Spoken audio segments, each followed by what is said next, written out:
Okay, so he's calling Brady the greatest player ever. Yep. Do you concur? I don't. You have a hell of a case for Brady, but he wouldn't be my greatest ever. Now, he's the greatest quarterback of all time, as I've been saying on this show, even before they made yet another Super Bowl. You have to give it up. Look at the resume. That is tied somewhat to Bill Belichick. I think Bill Belichick is more responsible for the Patriots' success than anyone, but Brady is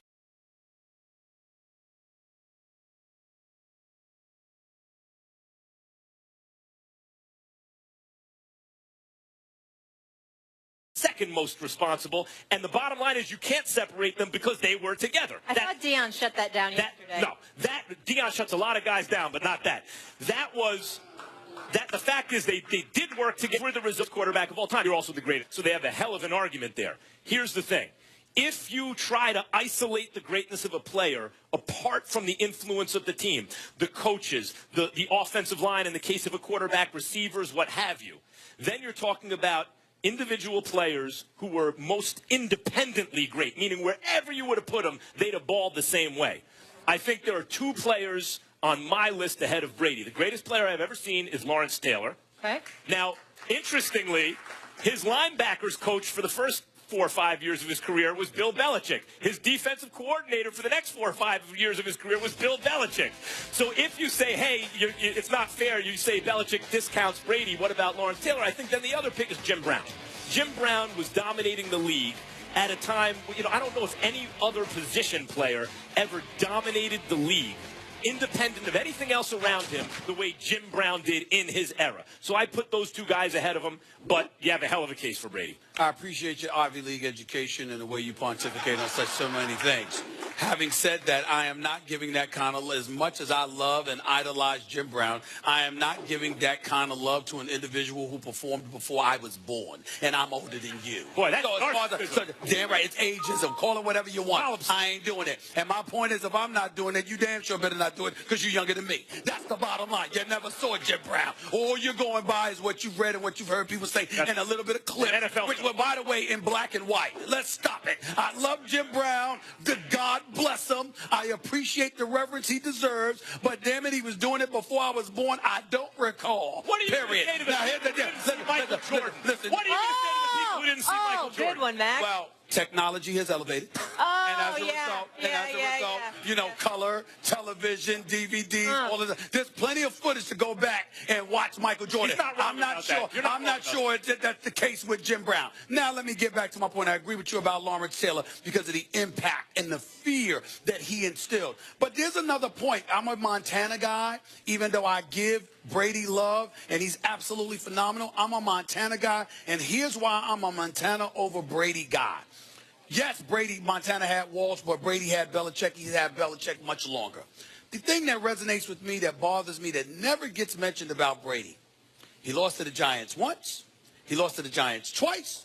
He should have lost the third time to the Seattle Seahawks if it wasn't for the worst call in Super Bowl history by Pete Carroll and Darrell Bevell deciding to throw a damn pass over the middle instead of giving Beast Mode the ball at the half-yard line when the previous play he went from the 5-yard line to the half-yard line, which is a 4.5-yard carry with the game on the line. Give him the damn ball again. The fact that they messed up and made the most idiotic call in NFL history as far as I'm concerned. I love Pete Carroll, but my God, that was just beyond stupid to make that call.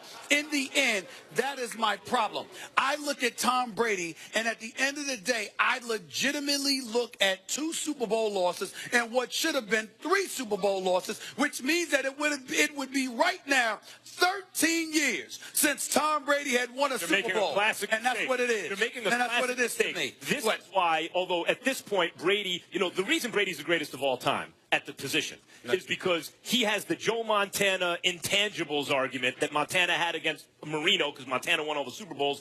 And just like, he also has the Derek Jeter over A-Rod argument, like I have all the championships. Well, it was always Peyton versus Brady. Peyton had the numbers, Brady had the chips. Now Brady has Peyton numbers and the chips. It's tough to argue against them. But people like Molly, slightly. You can't totally overrate Brady, but I believe slightly overrate Brady because it's a team. He's never won a Super Bowl with an all-pro receiver, and I'm tired of the Bill Belichick. Because he didn't win. But the only reason he didn't win with an all-pro receiver is because he didn't win when he had Randy Moss and went undefeated because the Giants beat him. So it's a misleading stat. The point is, he set a ton of records that year when he had Randy Moss. Yeah, right, but they lost the Super Bowl. The point is, it's a fact. He's been to 7 The point Super is, Bowls. right, it's a team sport. And Brady gets extra credit for being on a great team, which he has a lot to do with, but so does his coach. So does Montana. You're confusing me. It's not Brady's fault. Montana was on a great team with a great coach, so he won a lot of Super Bowls. You're giving him credit for that. It's not the same thing as in basketball, where if you're on a crewed-up team and you're the best player, you're supposed to win. In football, it doesn't work. All right, like well, wait a minute. But here would be my retort.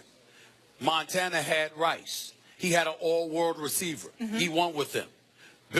Tom Brady had an all-world receiver in Randy Moss. He lost with them. But he's won with lesser quality receivers than Randy Moss. Making Chris Hogan a star right now. Well, listen, where dare I say Mollywood, you have to calm down. Okay. You have to calm down. I thought I shut this argument down with my final take, but clearly not so. Here's where you need to calm down, Mollywood. I'll breathe. You act like we're insulting Tom Brady because we did have the gall to mention that we might prefer Joe Montana. I mean, my Lord, it's not like we're talking about him against Jay Cutler. We're talking about Joe Montana. Montana went 4-0 in the Super Bowl. I'm just saying. Brady's lost some Super Bowls. And let's not forget, in the first half of Brady's career, the kind of quarterback he was in the Super Bowl was he gets you in field goal range, and Vinatieri would take care of it for you. Like, that's what the reputation was. Yeah, that's what his reputation That's what it was. It was like, well, yeah, you got Vinatieri on your team to kick the game-winning field goal. You just got to get in field goal range. That was also unfair to Brady because he helped get him in field goal range. The point is, Molly, it's a team sport, and Brady deserves a lot of credit, but not too much. Well, listen, we all know it's a team sport, but what we can't forget is this. We call Michael Jordan the greatest. Michael Jordan don't have the most rings. That would be Bill Russell. But we know it's MJ, don't we? And then, by the way, we also have an individual in Kareem Abdul-Jabbar who has just as many rings as Michael Jordan, scored more points than Michael Jordan in his career, okay? Not only had more all-star appearances, lasted longer, and also not only happens to be the all-time leading scorer in NBA history, but the one individual with the most unstoppable move in the history of the sport.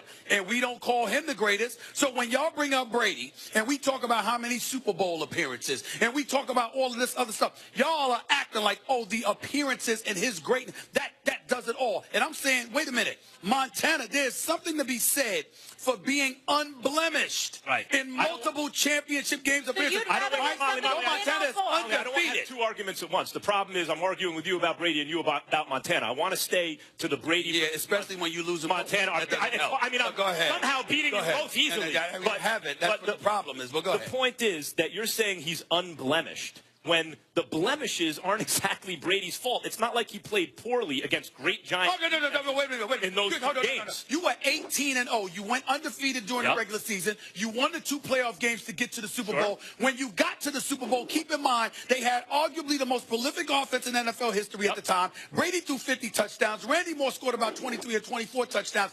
And when Tom Brady was asked about being limited to X number of points, he laughed about it. Hold on, wait a minute, because I'm getting to your point. He laughed about it, and then that's exactly what happened to him. That counts against you.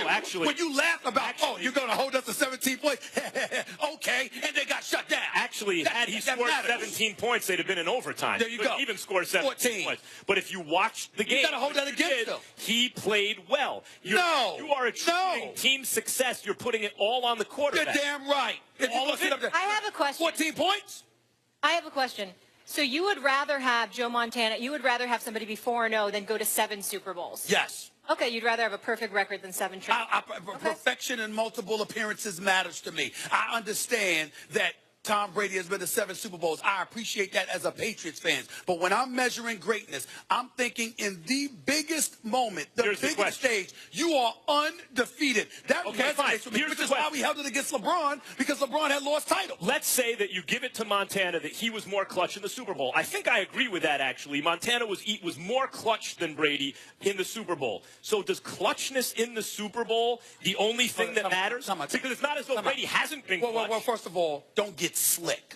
You use the operative can't help it. Hold it. You use the operative word That's the way only. it is. You know I'm not saying only. I'm saying primary. In other words, you and I have debated on several occasions, and you and I as well, Molly Wood. I have repeatedly said, listen, this is my experience as a reporter for 24 years, covering 20 finals and all of this other stuff. I literally find myself looking at games. I have seen key moments where palms get sweaty, backsides get tight because dudes panic when the pressure mounts. I ain't gonna call out anybody's names because I'm in a good mood, but trust me, it has happened. And I'm telling you right now, when somebody steps up in those key clutch moments and they show you that this don't even faze me, do you understand who I am and what this moment is? That matters. I agree. Especially when you're unblemished. It matters. You remember when they used to have to take Joe Montana off the field in a stretcher playing the Giants Not in the Super Bowl. In the NFC Championship game. So if the Giants were in the other division, they'd have lost the Super Bowl. All right. Nah, that's injuries. That's injuries. We got to keep it moving. Injuries because they were getting Montana. Brady didn't show up offensively to the degree that they did when they lost the first Super Bowl to the Giants. Because who were they playing?